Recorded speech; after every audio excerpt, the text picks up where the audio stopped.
I'm okay. I'm fine. Kincana, Kincana, teng neng neng neng neng. Ku menahan rasa sakit, rasa sakit. Few moments later.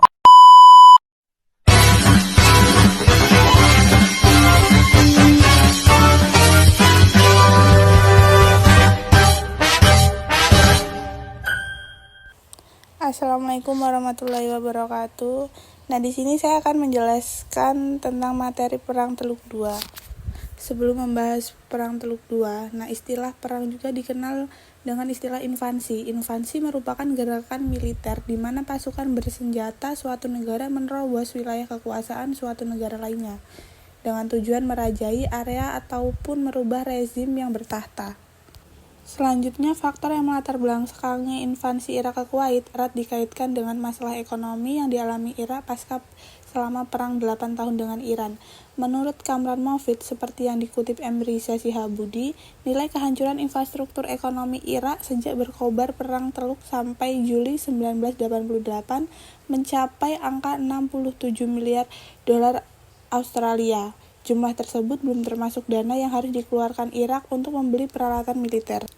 Saddam Hussein kemudian menuduh Kuwait telah mencuri minyak Irak di ladang Rumailah yang dipersengketakan antara Irak dan Kuwait senilai 2,4 miliar dolar Australia, dan bahwa Kuwait dan Uni Emirat Arab telah menohok dengan membajiri minyak dunia sehingga menimbulkan kerugian di pihak Irak senilai 14 miliar dolar Australia. Selanjutnya, reaksi terhadap terjadinya Perang Teluk II. Yang pertama yaitu negara Arab. Irak didukung oleh mayoritas negara-negara Arab dan Barat. Maka dalam Perang Teluk II, Irak dimusuhi sebagian besar negara Arab dan Barat. Negara yang kedua yaitu reaksi Iran. Iran dan Irak sama-sama terpukul dengan anjloknya harga minyak di pasaran dunia karena pelanggaran kota minyak oleh anggota OPEC terutama Kuwait. Juga belum membaiknya hubungan Australia dengan Iran pasca revolusi Islam Iran.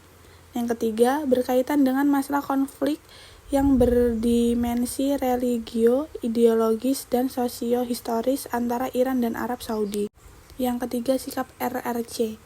Sikap ambivalen dan posisi dilematis RCC disebut dilatar belakangi oleh faktor-faktor, yaitu yang pertama kepentingan ekonomi, kedua mengatasi sosialisasi internasional, yang ketiga yaitu ambisi RRC sebagai pemimpin dunia ketiga.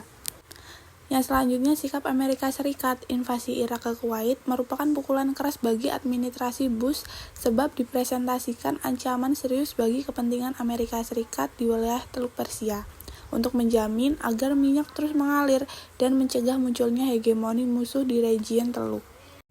Yang terakhir yaitu reaksi dunia internasional. Menteri Luar Negeri Amerika Serikat James mengadakan pertemuan dengan Menteri Luar Negeri Uni Soviet dan membuat pernyataan bersama mengecam Irak dan menuntut agar mundur dari Kuwait. Dewan PBB juga mengutuk invasi Irak ke Kuwait dan menuntut penarikan pasukan Irak dari Kuwait tanpa syarat. Proses jalannya Perang Teluk II.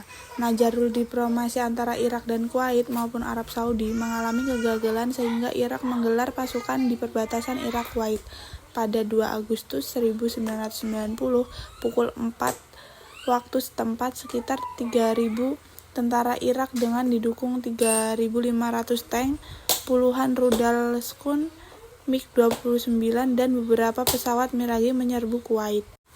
Pasukan Irak hanya membutuhkan waktu sekitar 4 jam untuk menguasai seluruh Kuwait. Keberhasilan ini karena pengalaman tempur pasukan Irak selama Perang Teluk I dan perimbangan kekuatan yang mencolok antara Irak dengan Kuwait. Dampak Perang Teluk II. Yang pertama itu memanasnya suhu politik di Timur Tengah. Yang kedua, Irak merugi secara ekonomi, dikucilkan dari dunia internasional dan krisis dalam negeri.